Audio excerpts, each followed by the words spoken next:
नमस्कार दोस्तों, आप देख रहे हैं 4 PM गुजरात और मैं हूं आपके साथ आकांक्षा यादव। गुजरात को देश का सुशासन मॉडल कहा जाता है। प्रधानमंत्री नरेंद्र मोदी खुद गुजरात के पूर्व मुख्यमंत्री रह चुके हैं।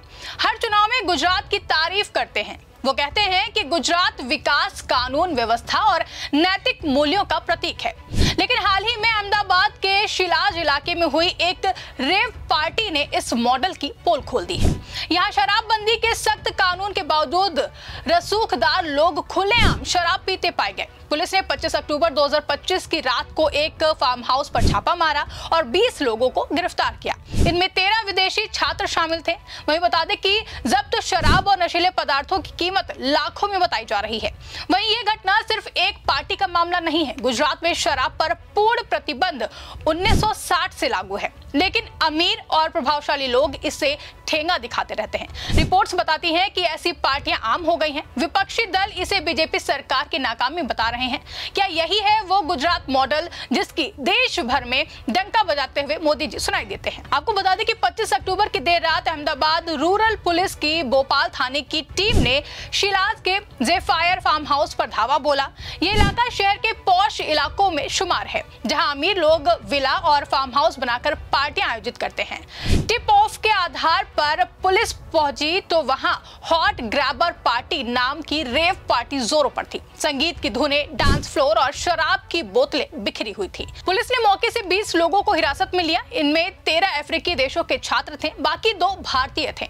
आयोजक एक केन्याई छात्र था जिसने एंट्री के लिए 700 से 25,000 रुपए तक चार्ज किए थे। पार्टी पास में अनलिमिटेड अल्कोहल का वादा लिखा था। वहीं पुलिस ने 51 बोतलें इंडियन मेड फॉरेन लिकर और 15 हुक्का जब्त किए हैं।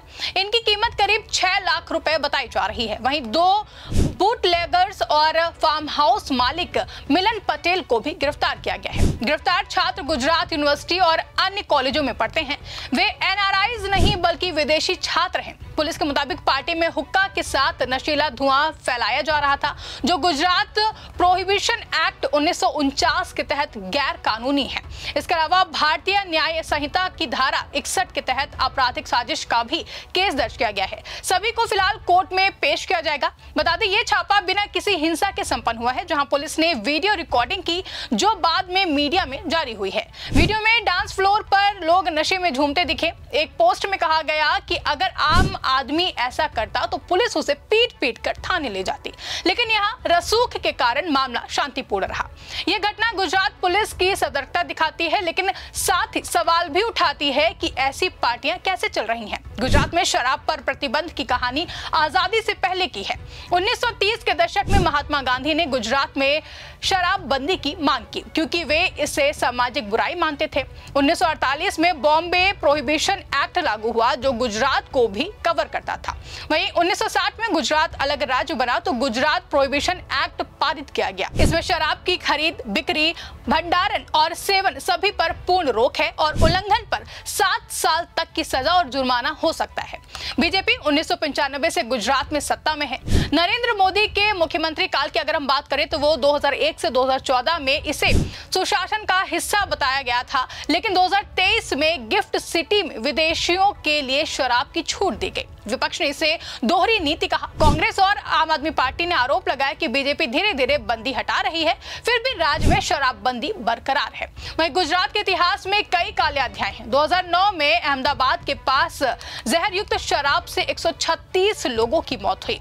यहाँ अवैध शराब का सबसे बड़ा हादसा था। बता दें कि 2018 में पुलिस ने 1 करोड़ रुपए की शराब नष्ट की। 2022 में आम आदमी पार्टी ने चुनाव में वादा किया कि वो अवैध शराब खत्म करेंगे, लेकिन बीजेपी ने इसे जारी रखा क्योंकि वोट बैंक में गांधीवादी और हिंदुत्व समर्थन है।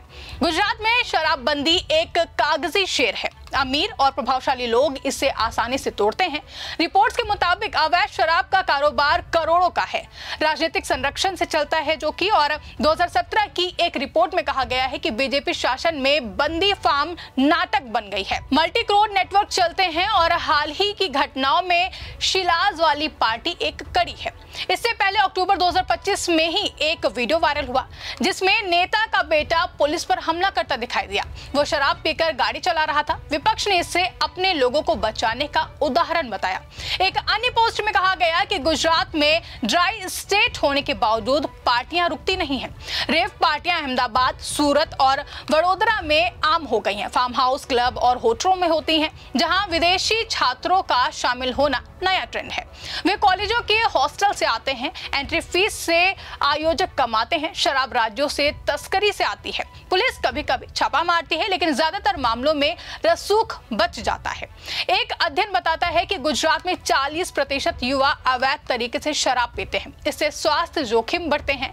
जहर युक्त शराब से मौतें होती रहती हैं। बिहार की तरह यहाँ भी बंदी फेल साबित होती दिखाई दे रही है। राजनीतिक दलों को इससे फायदा मिल रहा है और अवैध कारोबार से कमाई भी हो रही है। प्रधानमंत्री नरेंद्र मोदी गुजरात मॉडल को विकास का प्रतीक बताते हैं। वो कहते हैं कि यहाँ कानून सबके लिए बराबर है, लेकिन शिलाज घटना ने इसे चुनौती दी है। कांग्रेस ने कहा कि गुजरात में शराबबंदी है, लेकिन पार्टी कभी नहीं रुकती। आम आदमी पार्टी ने कहा कि बीजेपी अमीरों को छूट देती है। आपको बता दें कि मोदी के भाषणों में गुजरात की तारीफ होती है। 2024 लोकसभा चुनाव में उन्होंने कहा कि गुजरात से देश सीखे, लेकिन ऐसी घटनाएं मॉडल की कमजोरी दिखाती हैं। एक रिपोर्ट में कहा गया कि बीजेपी को बंदी से राजनीतिक फायदा मिलता है, लेकिन समाज को नुकसान होता है। वहीं ये घटना समाज पर असर डाल रही है। युवा छात्रों का शामिल होना चिंता की बात है। विदेशी छात्रों की छवि खराब हो रही है। पुलिस की कार्रवाई से संदेश जाता है, लेकिन जड़ें मजबूत नहीं है। वहीं Shilaj rave party Gujarat model की असलियत दिखाती है। सुशासन का दावा जहां नैतिकता पर टिका हुआ है, वहां उल्लंघन इसे कमजोर करते हैं। सरकार को उचित कदम उठाने चाहिए, वरना ये सिर्फ कागजी शेर ही बनकर रह जाएगा। वहीं इस खबर पर आपकी क्या राय है, कमेंट करके हमें जरूर बताएं। फिलहाल के लिए इस खास खबर में बस इतना ही। ऐसी तमाम बड़ी खबरों के लिए आप देखते रहे 4PM गुजरात।